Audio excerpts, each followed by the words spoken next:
ये तो अभी सभी ने पढ़ लिया होगा कि जो कपिल सिब्बल जी हैं उन्होंने एक इम्पीचमेंट प्रोसेस जो है इनिशिएट किया अगेंस्ट जस्टिस शेखर कुमार यादव।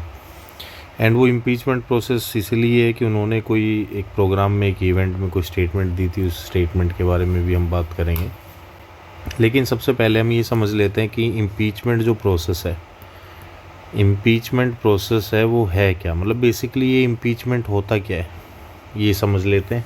तो सबसे पहली चीज़ तो ये है कि इसमें एक पार्लियामेंट्री जो है ये प्रोसीडिंग है, पार्लियामेंट्री प्रोसीडिंग है। अगर मान लो नॉर्मली अगर कोई ऑफिसर है उसको अगर रिमूव करना है तो वो आप डायरेक्टली एडमिनिस्ट्रेटिव तरीके से कर सकते हो। But when you want to remove president of India या फिर इस टाइप के जो जजेस हैं, जजेस of supreme court of India या फिर आपके हाई कोर्ट के जजेस हैं, तो उस प्रोसेस को आपको एक प्रोसेस फॉलो करना पड़ता है और उस प्रोसेस का नाम है इम्पीचमेंट।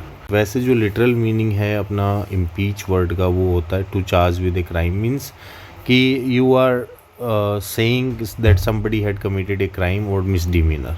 बिकॉज ये जो पर्सन्स होल्डिंग हाई पोस्ट होते हैं इनकी रिस्पॉन्सिबिलिटीज़ हाई है and any kind of demeanour can not be tolerated.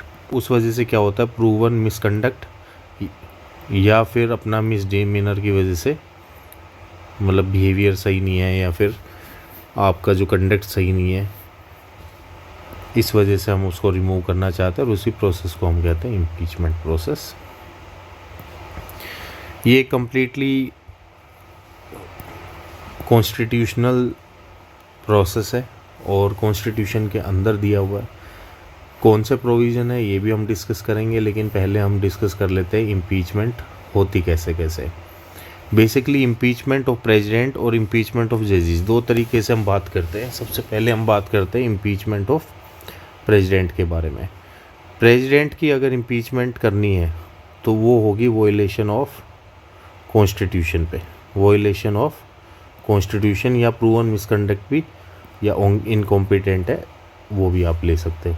तो वोलेशन ऑफ कॉन्स्टिट्यूशन के बेसिस पे आप कर सकते हो इम्पीचमेंट ऑफ प्रेसिडेंट। इसमें जो प्रोसीजर रहेगा वो अपना रहेगा, ये एक पार्लियामेंट्री प्रोसीडिंग्स होती हैं और इसमें एक रेजोल्यूशन होता है, रेजोल्यूशंस होता है। वो किसी भी रेजोल्यूशन ऑफ इम्पीचमेंट बेसिकली, अब वो किसी भी हाउस में, दो अपने हाउस है, लोकसभा राज्यसभा, किसी भी हाउस में आप उसको प्रेजेंट कर सकते हो, उसमें कोई दिक्कत नहीं है। लेकिन it must be signed by at least 1/4 of the members. कि अगर लोकसभा में आप कर रहे हो तो इसके 1/4 जितने मेंबर हैं, राज्यसभा में कर रहे हो तो इसके 1/4 जितने मेंबर हैं, तो इन सभी का साइन होना चाहिए इन सपोर्ट ऑफ इम्पीचमेंट प्रोसीजर। अब ये जो प्रोसीजर है ये हम पार्लियामेंट में लेके आ रहे हैं इन आइदर हाउस। इसका जो नोटिस है वो प्रिजाइडिंग ऑफिसर को जाएगा, ठीक है। प्रिजाइडिंग ऑफिसर को 14 डे पहले, 14 दिन पहले ये नोटिस जाएगा। एडवांस नोटिस होता है 14th डे का एडवांस नोटिस। तो ये एक इम्पोर्टेंट चीज़ है कि जब भी आप इम्पीचमेंट प्रोसेस करेंगे तो आपको एडवांस नोटिस देना पड़ेगा प्रिसाइडिंग ऑफिसर पे, डिपेंडिंग ऑन कौन से आप हाउस में उसको लेके आने वाले हो। इसके बाद में उसके ऊपर वोटिंग होती है। सबसे पहला क्राइटेरिया तो कि 14 डे एडवांस नोटिस।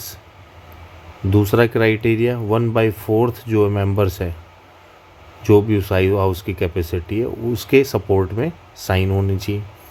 तीसरा ये रेजोल्यूशन आपका पास होना चाहिए बाय 2/3 ऑफ द मेजोरिटी से आपको पास होना चाहिए।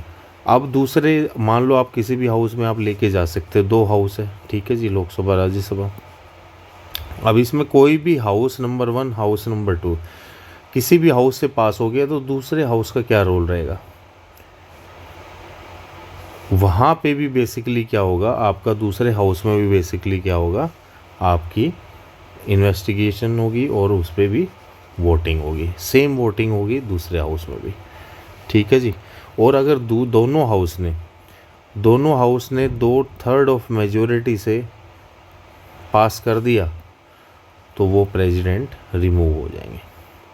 तो जो पासिंग क्राइटेरिया है वो ये है कि 2/3 की मेजॉरिटी से वो रेजोल्यूशन पास होना चाहिए। ठीक है जी, इतना आपको क्लियर हो जाना चाहिए। दोनों हाउस से हो गया तो अपना वो उनको हटा दिया जाएगा, पद से हटा दिया जाएगा। ये भी एक समझने की बात है कि आज तक प्रेसिडेंट कोई भी सक्सेसफुली रिमूव नहीं हो पाया है। अब जजेस का क्या है, जजेस में भी क्या है, प्रूवन। जजेस का जो ग्राउंड है वो है प्रूवन मिसबिहेवियर,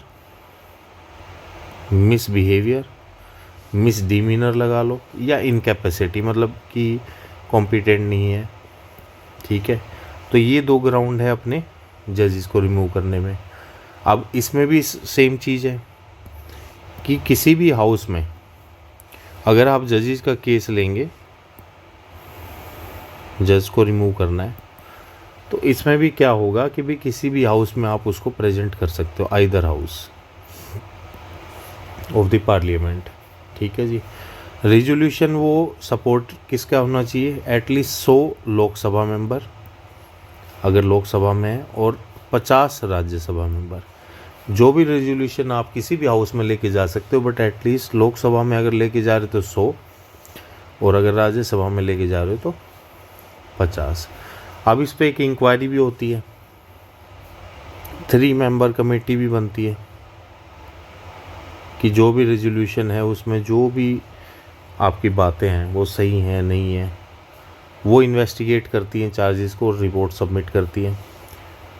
अगर उस कमेटी ने फाइंड किया कि भाई चार्जेस वैलिड हैं, तो फिर क्या होगा, मोशन को, जो भी आप मोशन लेके आ रहे हो इम्पीचमेंट का, उसको आप हाउस में प्लेस कर सकते हो। मतलब आफ्टर इन्वेस्टिगेशन, एक पेरिफेरल इन्वेस्टिगेशन है, सुपरफिशियल इन्वेस्टिगेशन है कि चार्जेस बन रहे हैं नहीं बन रहे। If the charges are valid तो आप मोशन को हाउस में लेके आ सकते हो। ये सारी चीज़ें इसमें चाहिए। इसके बाद में आप देखोगे कि भैया वोटिंग कितनी चाहिए इसमें, कि रिजोल्यूशन तो आ गया, ठीक है, रिक्वायरमेंट है 100 लोकसभा 50 राज्यसभा। सेम रिक्वायरमेंट है 2/3 ऑफ मेजोरिटी से आपको पास कराना है, दोनों हाउसेस से आपको पास कराना है। अगर दोनों हाउसेस से पास हो गया तो आपके जजेस रिमूव हो जाएंगे। अब इसमें सुप्रीम कोर्ट के अगर बात करें तो कोई भी जज आज तक हटा नहीं है, रिमूव नहीं हुआ है। इनिशिएशन की बात नहीं कर रहा मैं, सिर्फ रिमूवल की बात कर रहा हूँ। ठीक है,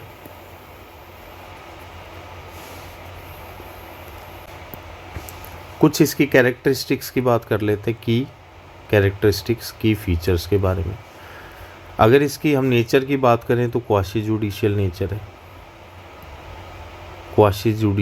है, क्योंकि इसमें पॉलिटिकल एजेंडा भी हैं, पॉलिटिकल एलिमेंट्स भी हैं और अपना लीगल एलिमेंट भी है। ठीक है जी। इससे थोड़ी सी अकाउंटेबिलिटी सेट होती है इस प्रोसेस से, कि persons at high post should be accountable to the constitution.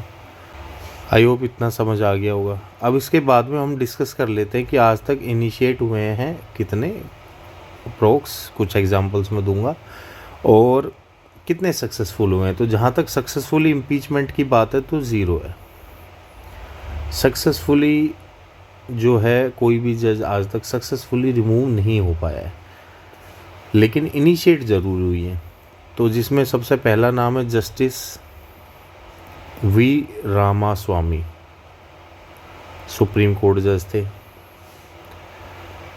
इसके बाद में justice Soumitra, Calcutta high court. इसके बाद में justice PD Dinakaran, Sikkim high court. इसके बाद में justice Narayan, Allahabad high court. तो बेसिकली ये है कि इनिशिएट हुआ लेकिन कभी सक्सेसफुली हो नहीं पाया, क्योंकि एक तो दोनों हाउसेज में 2/3 की मेजोरिटी चाहिए। अब 2/3 की जो मेजोरिटी है वो दोनों हाउसेस में अचीव हो नहीं पाया, किसी न किसी कारणवश जो है अलग अलग रीजंस की वजह से ये सक्सेसफुली इम्पीच नहीं हो पाए, हालांकि इनिशिएट ज़रूर हुए थे। जैसे कि अभी हमारे केस में mister Sibal is initiating an impeachment motion against justice Shekhar Yadav for the statements. अब इसमें बात कर लेते हैं कि इसका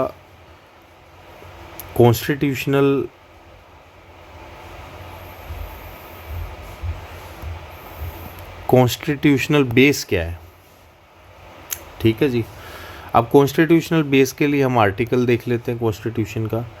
आर्टिकल अगर प्रेसिडेंट की हम बात करें इम्पीचमेंट की तो आर्टिकल 61 है। ठीक है, और दैट सेज कि impeachment process of the president on the basis of violation of constitution, जो हमने डिस्कस कर लिया। अगर हम जजेस की बात करेंगे तो आर्टिकल 124 एंड आर्टिकल 217 ये हम डिस्कस करेंगे। And to be precise if you want to ask me, article 124 सब article 4 and article 217 sub article 1 सब क्लोज बी। ठीक है, ये आप देख लोगे। इसके अलावा अगर कोई दूसरी अथॉरिटी की बात करी जाए तो एक article 314 and article 148 you must read, तो ये आप देख लेंगे। तो ये ओवरऑल एक इम्पीचमेंट प्रोसेस है। इसके बाद में हम डिस्कस करते हैं कि एक्चुअल में स्टेटमेंट थी क्या। एक्चुअल स्टेटमेंट इनकी ये थी that there should be a uniform civil code and the world over the feelings of majority community are respected.